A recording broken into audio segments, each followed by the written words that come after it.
nice tiny little squares that look like they're about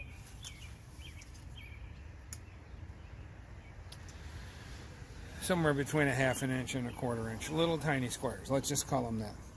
And I've done my calculations, and if I calculate right, I need about 106 inches of this. I'm going to give myself an extra 3 inches to let it overlap just a little bit. Now, you can cut this with a regular pair of diagonal pliers, but I think I'm going to use my my grinder just to speed things up a bit.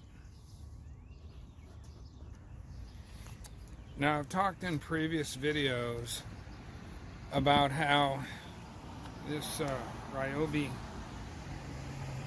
grinder 18-volt was my favorite tool. I think it is. And right now it's got the grinding wheel on it. But I need to put on the cutting wheel. What's interesting about this tool, one of the things that I really like about it is they're very clever design. They store the tool you need to change this blade right in the handle, so you can't lose it very easily.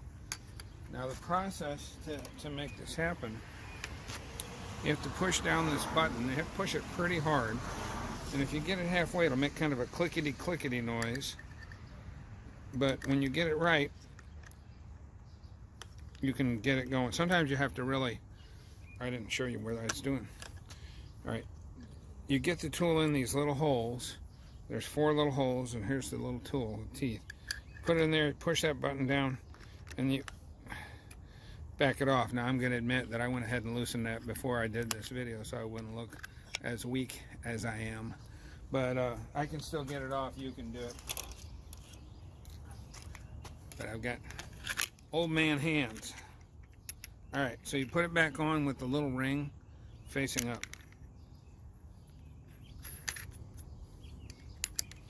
Push that button down again and give her a little tightened. That's that clicky noise I was talking about. And now I felt it catch. There it is, nice and tight. Put this in the handle, put on my safety glasses and earplugs. And I'm going to try and cut along that board where I have it sitting on a board so that I don't grind my concrete driveway. Let me zoom in a little here. Kind of see what's going on.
bioreactor is going to go. Originally I thought I was going to put it up by my compost pile, but even with it being a miniature prototype, it's a little bigger than I feel comfortable hanging out by the street. I don't want my neighbors to complain. So So I decided to put it here where this pile of invasive honeysuckle is, surrounded by more invasive honeysuckle. I did have to ask my neighbor's permission because it's actually on his land.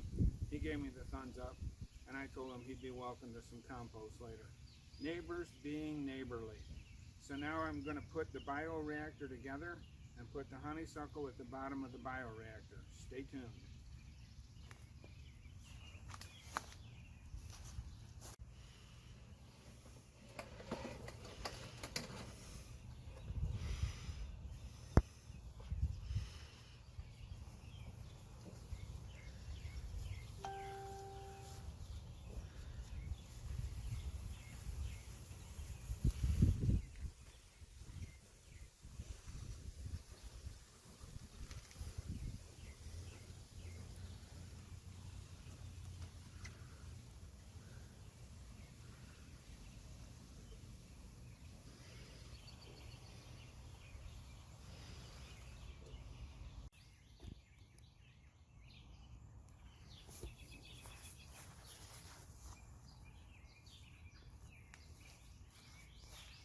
The good thing is if this works with invasive honeysuckle, that's fantastic because this stuff grows really quick. I'll have an inexhaustible supply of compost material, both greens and browns.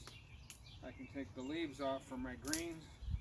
I can use the sticks for some of my browns and drainage. I have other leaves, of course, from other trees on my property. In a bioreactor, like any compost pile, you need a mix of greens and browns. I also save my coffee grounds, leaves, and I'm going to put some other compost from before on the top to settle in to help it.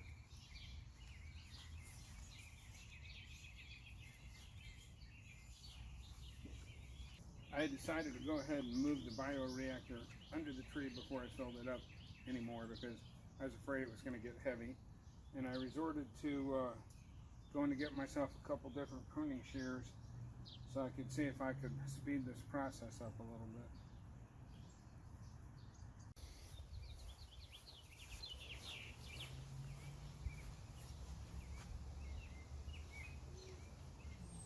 I thought this would be a good time to go ahead and add some regular old wet leaves.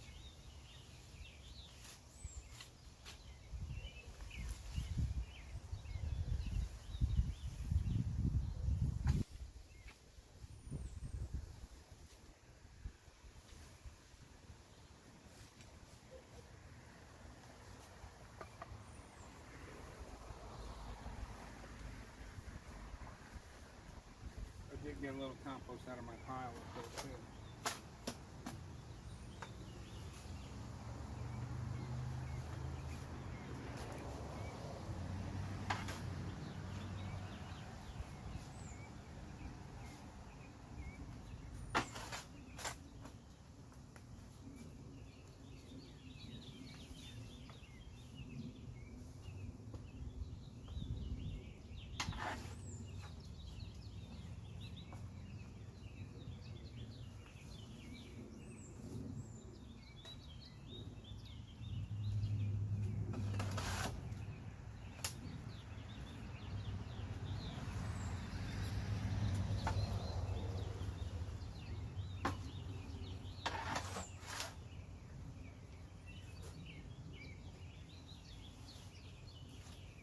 Now this is a total experiment. I don't know how well this is going to work. The normal Johnson SU,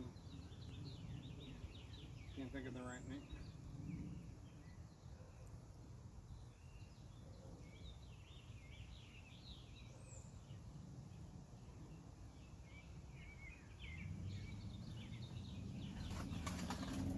The normal Johnson SU biogenerator would be so tall I'd have to go up on a step ladder.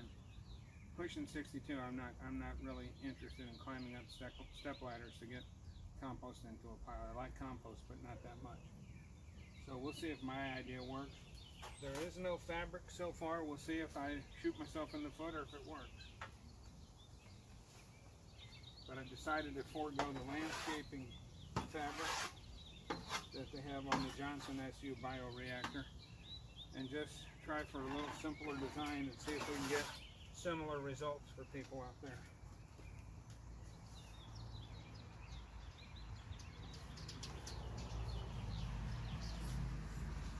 Kind of a subdivision friendly version of it.